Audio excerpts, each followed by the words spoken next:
morning, guys. So today is gonna be another flow state day. I'm just gonna do what I can to try to get into the zone and work on Dragon Balloon. Yesterday I hit a milestone. I got up and worked on it first thing in the morning. I got to a little more than 22,000 on the draft, 22,000 words, and I finished Act 1. That was the end of the break into 2 scene, and so now we are entering fun and game zone, which I'm very excited about and I'm very curious about because, as I've talked about before, in the past when I've done Save the Cat, my fun and games section in the draft always ends up being kind of thin. And I went into planning my beat sheet this time knowing this and really trying to add lots of scenes to fill it out and to make sure I was telling the B story. My B story often either gets lost or I fall in love with it so much that it takes over my A story and the book goes off the rails in a really bad way. So I did work in a lot of B story scenes and ideas this time. And I also really tried to plan scenes that I was going to look forward to writing and get excited about writing. The reason I always rush towards the midpoint is because I am a big fan of the midpoint twist, and I always try to plan one in my book, and this one definitely has one that I am super excited about. It's like a huge turning point in the story. It's gonna be really fun to write, but there are a lot of scenes between now and then that I'm also very excited to write, so we will see how that goes. You guys had a lot of really thoughtful comments last week for me about when I asked, how do you get past or work with that afternoon slump when afternoon comes and you just, you're tired. And, I mean, sometimes you just have to stop. And honestly, I'm looking outside. It's a gray, gloomy day. I know I have some errands to run later, so this might just be a morning flow state day, but I do want to go over some of the suggestions you guys offered because they were so thoughtful, and I'm going to try these, if not today, then definitely in the future.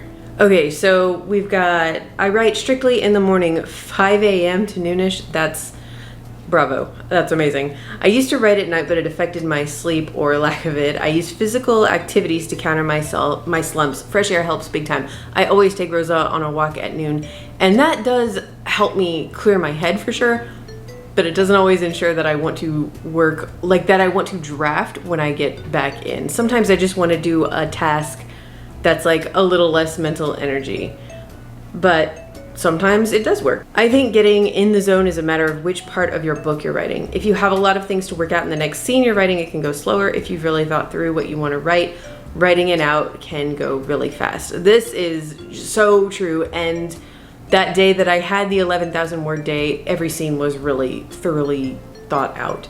So, very fair point. If I recall, I'm pretty sure I do, my zero draft for at least the first 3 or 4 scenes of Fun and Games was pretty hefty. I think I got a little more sparse during Bad Guys Close In and towards the end of the midpoint. Maybe I'm wrong, maybe I'm remembering this wrong, but I do think, at least for the scenes I'm gonna write today, that I have a lot of zero draft there to work with, so maybe the words will come a little bit faster. Let's see. I get up early to be productive because I know I'm going to be useless between noon and 4. I'm really glad I am not alone on this. Buddy sprints, yes, I have done this. I've had friends where we do writing sprints and text each other. I don't have any close friends who are drafting right now, I don't think, but that is definitely a great option. Okay, I got a couple people who suggested this. Take a cat nap, wash face with cold water, and then have some coffee. Oh, I have done that. I love naps. The problem with napping is that I can actually only really fall asleep if I am genuinely tired, I slept bad the night before. If I try to force a nap, I will just lay there and think about all the work I should be doing, and it doesn't work. And I did sleep pretty good last night, but again, it's a rainy day outside. I will happily try a nap later if I think I am going to be able to fall asleep. Oh, Sia said, music, ambience music that I call montage music. Basically, if my scene were in a movie, what music would be playing in the background? It has never failed to trigger the writing bug. I used to do that. In fact, in my vlogs last fall, I was finding a lot of ambiance stuff on YouTube. And so you'd have this like kind of cool visual that you can pull up and have that. I would put that on the iPad next to my laptop, and that was really cool. I don't know why, I just kind of forgot about it. So I might try that this afternoon as well. Very good call, see you. And Paige pointed out that the Pomodoro method, the sprints basically, could be interrupting my natural rhythm, which 100%. Good morning, Rosa. You want to say hi? You want to say hi? Hi. I definitely thought about that. Like, I do really like at least starting my day with the sprints, because it's just that it helps you take that first step. Like, oh, I'm just going to do 20 minutes or I'm just going to do 10 minutes. It makes it easier than sitting down and thinking I'm going to write all day, you know? But later on, I might need to stop the timers. That might have been part of it for sure. And dictation. Okay, yes. I might experiment with this today. I have used dictation for pretty much everything else. Like when I'm outlining, when I'm writing a synopsis or anything like that, especially when I'm doing work for clients, I will just open a Google Doc and turn on dictation and start like rambling out my thoughts and just getting a ton of notes down when I'm trying to like find the shape of a story. I have not tried it for actually drafting. And I know that I would have to go back and edit a lot later, but you know, maybe it would help me. This is a good solid afternoon writing plan. If I feel slumpy later on today, I'm gonna try dictation. I think that's a really great idea. Finding background noise, usually thunderstorms works for me. That's what Lindsay said. I'm gonna have real thunderstorms today, but that is also, yeah, just the ambience music and sounds. That's a really, really good idea. Okay, so thank you guys so much for those suggestions. I am just going to jump into it today. I am going to start with the sprint. Actually, I'm probably gonna start by reading through this next scene and kind of wrapping my head around what I have to do, and then we'll just jump into it and see how this morning goes.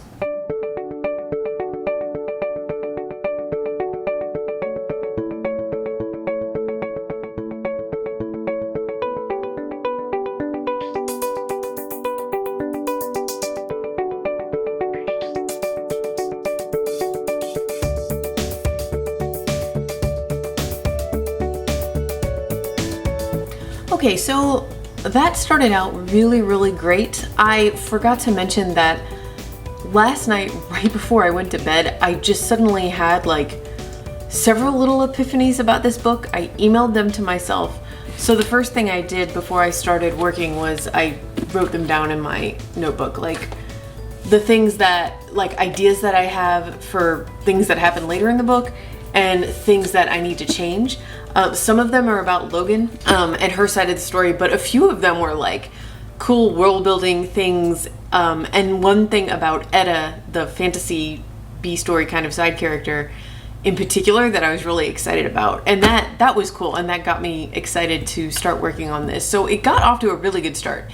And I got about 2,500 words in, but I just fizzled in the middle of a scene, honestly in the middle of a sentence, because this is like the first fun and game scene, and a lot of new characters are getting introduced, and Logan meets them all at once.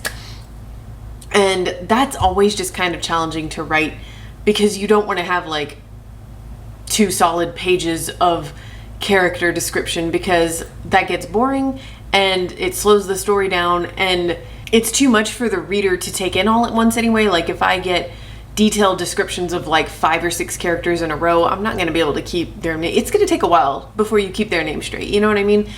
So figuring out how to do that, and then I don't know their physical descriptions yet. Like for a few of them, I have a vague idea, but I talked about this before. I really tried to start with like a seed, a core thing to help me understand their personalities a little bit more.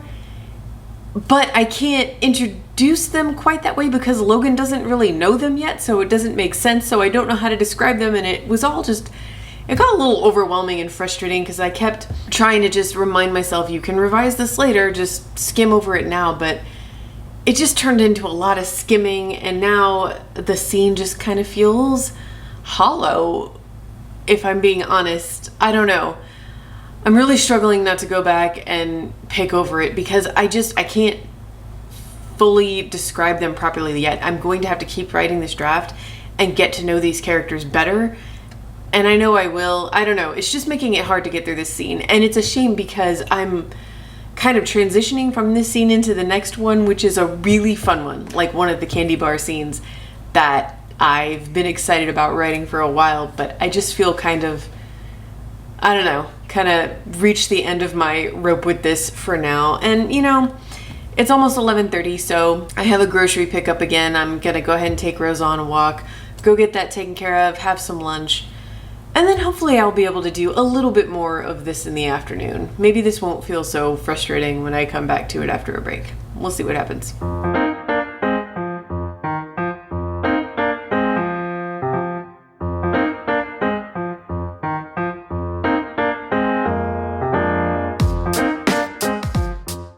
So this afternoon went a whole lot better than I thought.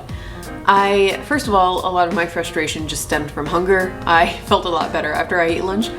But I thought a lot on my walk with Rosa about why I was having a hard time describing these characters, and it's not just those characters, but you know, there's this parallel fantasy story happening at the same time, and since I'm at the break into 2 fun and games B story part, there's just a whole lot of new characters coming into play, and it's just hard to describe them all. So I decided for inspiration to pull out the good old steampunk Bible. I think I talked about this book in a video, like one of my very first videos, but this is something that I like to pull out just to look at when I'm feeling stuck, even though I'm not writing steampunk, because something about the visuals of it is just so inspiring to me. And so what I did is I grabbed the book and I popped in my AirPods and I went ahead and tried the dictation method on my book. I was like, okay, these characters in this particular scene, part of the reason it was so hard for me is because they're at a convention and they're all wearing cosplay. So it's like, it's not just a matter of describing them to the reader for the first time, but also describing their costumes and like the characters specifically that they're portraying. And I just need to get to know all of these characters better, and I'm not there yet. So I figured, you know what, I'm just gonna walk around and look at this awesome book with all of these cool images and let that guide me in getting some descriptions in there, and I can always change them later as I get to know the characters better. But it was just bugging me. I had to get these characters described. And after that, after I got past that, I just kept going with the scene. I kept dictating. I started at like 1:20 and it is now 2:22, and I didn't, because I was just walking around the room. I wasn't looking at the word count at all. And guess where I am right now? 27,157 words. I got about 5,000 words today. Okay, so dictation. That works. Sorry I didn't listen to Chris Fox earlier because I remember him talking about that in his ebook, but oh my god. And the crazy thing is that half of that was just in the last hour.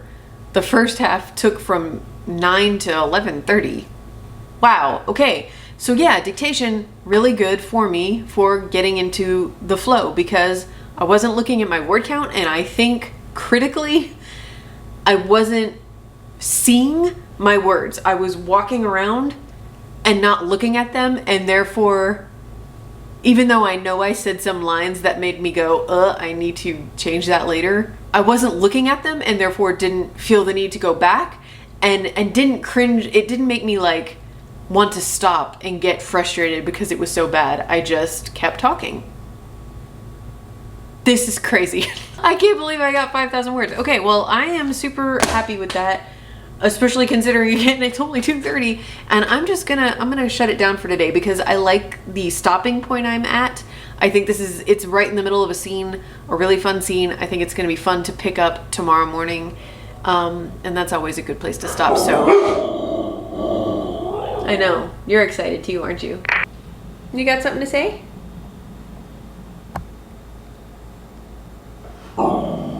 I'm definitely going to be doing some more writing tomorrow and Thursday.